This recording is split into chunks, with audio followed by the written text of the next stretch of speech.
Ingon pa sa kadaghanan. Usaon magyud kausapon ang nahulugan sa Godmother. Ano na namin balik-balik na mga istorya, umindot isang istorya, kay ang isaad ni Kristo na wato dinhi, itawag siya Espiritu sa kamatuoran. Darawa ha? Ang isaad niya ipadala diri, Espiritu sa kamatuoran.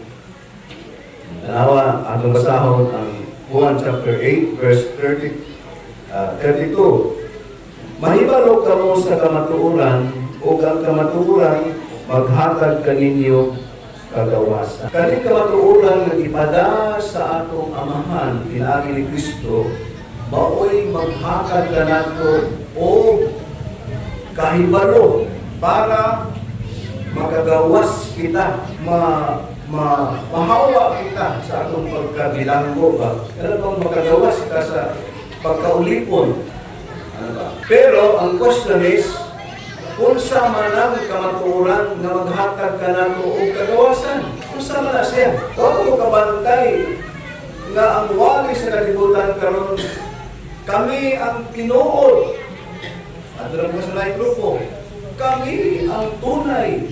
At doon po sa laing grupo, sa amin ang kaligtasan. O ang kalawang ng kayo gigamit, naa sa amo. Butsapton, pagmato ka sa laing grupo, maingon sila, naasa ang kongregasan, katong grupo mo yung nagian, dili tumao. Na ang question karon is, asa man di ay ang mao, asa man di ang tinuod. Gamato sa itong Ginoo, mao'y maghatag kanimo o kahintitan sa pagkagawas mo.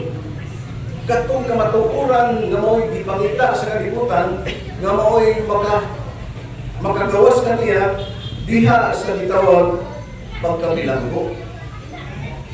Okay, ato naroon na, ang pinakasayon yun ani.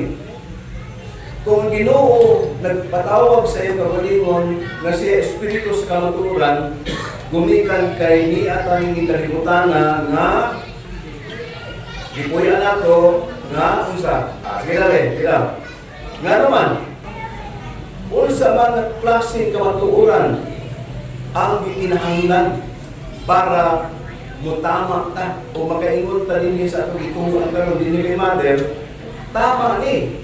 O siguro mayon mo 50 years na ko dinhi, tama gyud ni. 25 years na ko dinhi, tama gyud ni. Lupigong kasauban, 500 years na sila. O 75 years na sila, daya mo na dali uban. Kita silver pa lang, ang uban golden na. Karon ang question is, paunsa mo makita o mapamatud-an na kining tindugan mo karon mao ni ang tinuod na kamatuoran. Ang ngalan nga gipada sa Ginoo diri sa tuwa dili Mother. Wala gibutang sa Bible nga Mother ang ipadala, kundi ang ipadala Espiritu sa kamatuoran. Dawa. Unya sumala sa limos kasulatan kana bang Espiritu sa kamatuoran nga moabot pinaagi sa kungalan, dili na ba kadawat ang kalibutan anak? Gusto niyo basahon? John chapter 14, verse 16, 17, 18. Ang Espiritu sa Ginoo ang ipada, Espiritu sa kamatuoran ipada sa ni Kristo pinaagi sa samahan, dili dawaton sa kalibutan. Mao ni wa mi nabalat ka, wa ko mi naguol, wa ko mi tingaga. Nga kining mensahe nga mo giwali sa 40, 50, 25 ka tuig, uway mo na hutay. Kung nakamagali, patay na. Namatay na yung ban. Ito, kaya namatay sila na nagpabilin. Kaya ko ba, bibiyak yun. At least kamatay yun. Okay ba? So, balik ta. Kinahanglan, may bata na to, nga nung si Mother, mao ang kamatuoran. Balikan nato ang istorya ni Christ. John chapter 4. Istorya ni sa usakas naman Samaritan ng Ruba. John chapter 4, verse 23.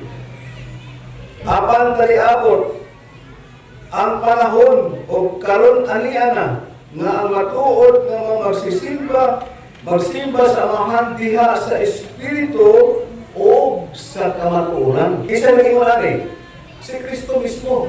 Miabot na ang panahon nga ang matuod, dalawa, matuod. Hindi ito baka. Ang matuod nga gusto sa amahan na magsimba kaniya, magsimba diha sa espiritu o sa kamatuoran. Pag-abot ni Kristo, maulisultin niya, o bidugan sa Panginoon. Ako ang dalan, ako ang kamatuoran, ako po ang kinabuhi. Nag-mention niya po sila, ako ang kamatuoran. O sa dihang niingon siya, mulakaw na ako, biyaan ko kamo. Mga apan, mangayo ako samahan, o laing manalaban. Ang tawag kaniya, espiritu sa kamatuoran. Nakaroon kay nag-analyze naman ka sa istorya sa God is a family. Ang Trinidad, Trinity ba? Trinity. Wala may di naman na malinaw sa kalimutan karon. Bisan asang grupo, lugar o simbahan, grupo, naisgutan na mag ang Trinity o nadawat nila ang Trinity. Karon nakautan kinsa man ang composition sa Trinidad. Trinidad, kinsa man? Amahan, Anak, o Espiritu Santo. Maurang to iya. Kaya di man sila gusto nga ang ikatulong persona ng Espiritu Santo maong inahan. Dalawa, ang pinakaklaro, God is a family. So once God is a family, Father, Mother, Son, mao na'y tinuod nga pagtulunan nga ang tinuod nga magsisimba o tinuod nga magsisimba kaniya, kinahanglan mo sumba sa amahan, musimba sa inahan, musimba po sa anak. Na ang uban karon lang ng isuon, Korea na lang, ay di makumo. Okay naman na kay libre man ta. Na kay uban amahan naman yun. Na ang uban kay Espiritu Santo ra. Na ang uban kay anak ka. O, di ba, ganana? Na usaon pag-unite sa Trinity as one God kung magkabahin-bahin ang tao sa pagsimba sa Ginoo. Kay ang amahan Espiritu, ang inahan Espiritu, sama nga si Jesus, Espiritu po. So tama ang atong pagsimba dinhi kay nagtuo kita sa amahan ng Espiritu, nagtuo kita nga ang Dios inahan Espiritu o si Jesus Espiritu po. Dili lalim ang ato ang pagtuo o ato dapat i-analyze kung sa Iglesia. Finally, ato i-summarize naman. Kung ang tawag sa inahan Espiritu sa kamatuoran, nganong dili man kadawat ang kalibutan. Nga nung dili kadawat ang kalibutan, nga ang Espiritu ipada sa Ginoo, Espiritu man sa kamatuoran. Ano kaya? Kung sa man ang kalibutan, mutana ka, kinsa ba ang kalibutan? Nga nung ingon ang Ginoo, nga di kadawat ang kalibutan, kung saan ang kalibutan? Nga di masala kadawat. Gumikan kay ang ilang gisimba ang Ginoo sa kadulong, ang Ginoo sa bakak, ang Ginoo sa tentasyon, o ang Ginoo nga gitawag Prince of Darkness. Kung sa inyo sa atong Ginoong Hesus, ako ang kahayag. Ganun sa kahayag. Una-una ito, ganun kahayag ang itawag niya sa iyang sarili. Gumitan kaniya ta sa kadulong. Kung dawat kita kaniya, makabaton kita o kahayag. Nakaroon kung dawat ka kay Mother, o sa'y may tabo sa imuha, makabaton ka o kagawasan. Kaya ditong maliberate ng kita sa gahom sa kadulong. Gahom sa scammer, gahom sa ilad, gahom sa litbong. Manikamot ta na makabaton tag kahayag, enlightenment, nagikan sa Espiritu sa kamaturan, o dili na ta kita magkinabuhi ilalong sa baka. Mao nang tawag kay Mother, kamatuoran. So kung nagpuyo ka kay Mother sa kamaturan, bidawat ka niya sa kamaturan, apan nagkinabuhi ka ni hapon sa dulong, bagkakon ka. Pero ayaw mo muna kami, perfecto na. Ay obispo, istorya sila, wala ko nagtarong. Tanan ka, kulipon sa sala.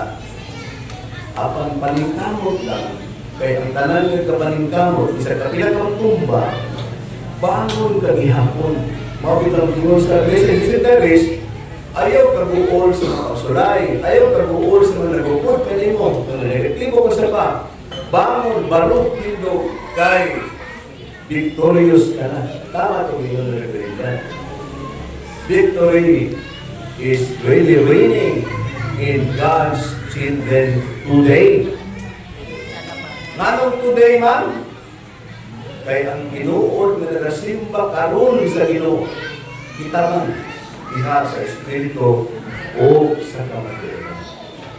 So manay usa sa mga meaning kay Mother, kung istorya mo sa mga tao nga mahilig sa Bible, ina siya nga maunang hinungdan ng Ginoo, sige ingon, ako ang kamaturan, ako ang kaluwasan, ako ang pinuod.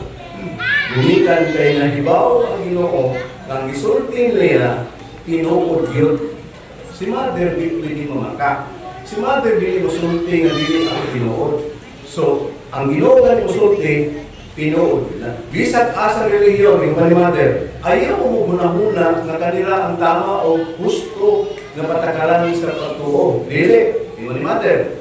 If you are a Catholic, be a good Catholic. A Protestant, be a good Protestant. If you are a Christian or a Muslim, be a good Christian, Catholic, or Muslim.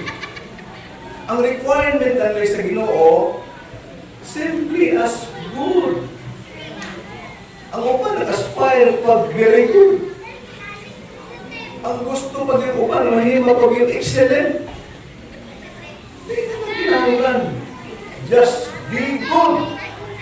And the kingdom of God shall be given unto us sa mga tao na puyo sa pagkamataro.